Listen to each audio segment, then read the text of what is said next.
नमस्कार। Current affairs की खबरों को देखते हैं। उससे पहले आप लोगों के लिए सूचना है, यूपी पीसीएस प्रारंभिक परीक्षा बिल्कुल ही नज़दीक है। उसके लिए करंट अफेयर्स की वार्षिकी पीडीएफ तैयार हो गई है। इसमें आपको पिछले 1 साल की करंट अफेयर्स की पूरी अलग अलग जानकारी दी जाएगी, चाहे वो राष्ट्रीय घटनाएं हों, अंतर्राष्ट्रीय घटनाएं हों, खेल संबंधी घटनाएं हों, प्रमुख सम्मेलन हो, प्रमुख नियुक्तियां हों, आर्थिकी घटनाएं हों, साइंस टेक की घटनाएं हों। ये सब आपको अलग अलग विस्तार से जो जानकारियाँ ज़रूरी हैं वो विस्तार से, और बाकी वन लाइनर फॉर्म में भी सब कुछ दिया गया है। तो अगर आप लोग इसको चाहते हैं तो इस नंबर पर व्हाट्सएप या टेलीग्राम के ज़रिए मैसेज करके इसको प्राप्त कर सकते हैं। निश्चित रूप से एक ऐसी पीडीएफ है जो 90% से ऊपर आपके क्वेश्चन को सीधा सीधा दिला देगी। ओके, शुरुआत करते हैं आज के करंट अफेयर्स की। जल निकाय गणना। भारत के जल शक्ति मंत्रालय द्वारा हाल ही में पहली बार जल निकायों की गणना की गई। भारत में जल निकायों में जो मानव निर्मित जल निकाय हैं इनकी गणना की गई, जैसे तालाब, टैंक, झील आदि। इन सब की गणना करने पर ये प्राप्त हुआ, इसके आंकड़े जो है उसको देख लीजिए। कुल 24,24,540 जल निकायों की गणना हुई, जिनमें 97.1% जो जल निकाय हैं वो ग्रामीण क्षेत्र में हैं। शेष जो थोड़े बचे हैं वो शहरी क्षेत्र में हैं। अगर हम बात करें जल निकायों की संख्या की दृष्टि से शीर्ष राज्य कौन है, तो नंबर 1 पर पश्चिम बंगाल है। यानी पूरे भारत में पश्चिम बंगाल में सबसे ज़्यादा जल निकाय हैं। फिर उत्तर प्रदेश, फिर आंध्र प्रदेश और उसके बाद उड़ीसा का स्थान है। वहीं अगर हम इसको शहरी और ग्रामीण क्षेत्रों में बांटें तो शहरी क्षेत्रों में जल निकाय की दृष्टि से पश्चिम बंगाल नंबर 1 पर है, नंबर 2 पर तमिलनाडु है और नंबर 3 पर केरल है। जबकि ग्रामीण क्षेत्रों में जल निकाय की दृष्टि से भी पश्चिम बंगाल नंबर 1 पर है, लेकिन इसमें दूसरा स्थान उत्तर प्रदेश का है और तीसरा स्थान आंध्र प्रदेश का है। ओके, वहीं अगर बात करें जल निकायों में सबसे ज़्यादा कौन सा है, तो उसमें सबसे ज़्यादा तालाब हैं 59.5%। उसके बाद टैंकों का स्थान है 15.7%। तो ये जल निकाय की गणना बहुत ही महत्वपूर्ण है आगामी परीक्षा की दृष्टि से। अगला है शून्य छाया दिवस।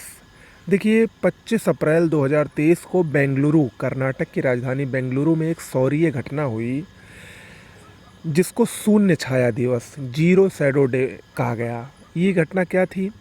इसमें ऐसा होता है कि धरती पर किसी भी लंबवत वस्तु की कोई भी छाया नहीं पड़ती है, क्योंकि सूर्य जो है वो ठीक सीधे ऊपर रहता है। तो इस दिन जो ये बेंगलुरु में दिखाई दिया, इसमें आदमी की कोई परछाई नहीं बन रही थी, बिल्कुल ही परछाई नहीं, इसीलिए इसको जीरो शैडो डे कहा गया। ये घटना साल में 2 बार होती है। एक बार 25 अप्रैल को बेंगलुरु में हुई और दूसरी बार ही बेंगलुरु में ये 18 अगस्त को होगी। ओके, तो ये याद रखिएगा। अगला है ऑपरेशन कावेरी, मोस्ट इम्पॉर्टेंट है। सूडान में सेनाओं और अर्धसैनिक बलों के मध्य इस समय भयंकर लड़ाई चल रही है। तो उस लड़ाई की वजह से जो भारतीय वहाँ फंस गए हैं उनको वहाँ से वापस लाने के लिए भारतीय जहाज़ और विमानों का एक ऑपरेशन शुरू किया गया है भारतीय विदेश मंत्रालय द्वारा।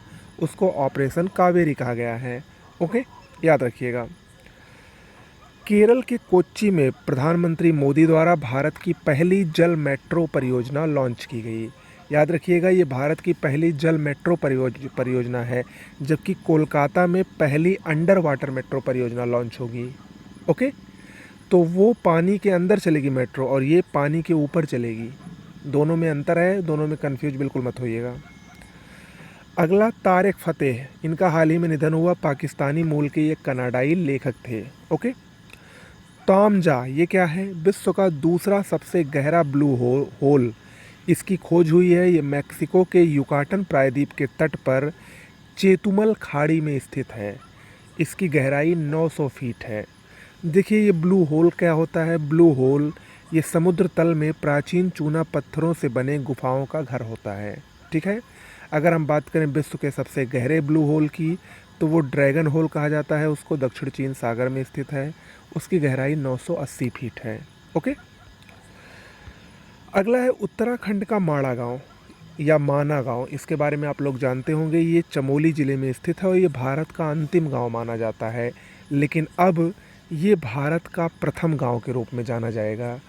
वहाँ पर जो बोर्ड लगा है भारत का अंतिम गांव, उसको हटाकर वहाँ पर भारत का प्रथम गांव लिख दिया है। क्योंकि प्रधानमंत्री मोदी जब यहाँ पर गए थे तो उन्होंने इस पहल को करने की बात कही थी और उन्होंने ये कहा था कि जो सीमा के किनारे, सीमा के पास जो घर हैं, जो गांव हैं, वो भारत के अंतिम गांव नहीं, वो भारत के पहले गांव हैं। ठीक है? तो इसी क्रम में उत्तराखंड के माना गांव को अब भारत का प्रथम गांव के रूप में जाना जाएगा। ओके? तो आज के लिए इतना ही। कैसा लगा वीडियो ज़रूर बताइएगा। नमस्कार।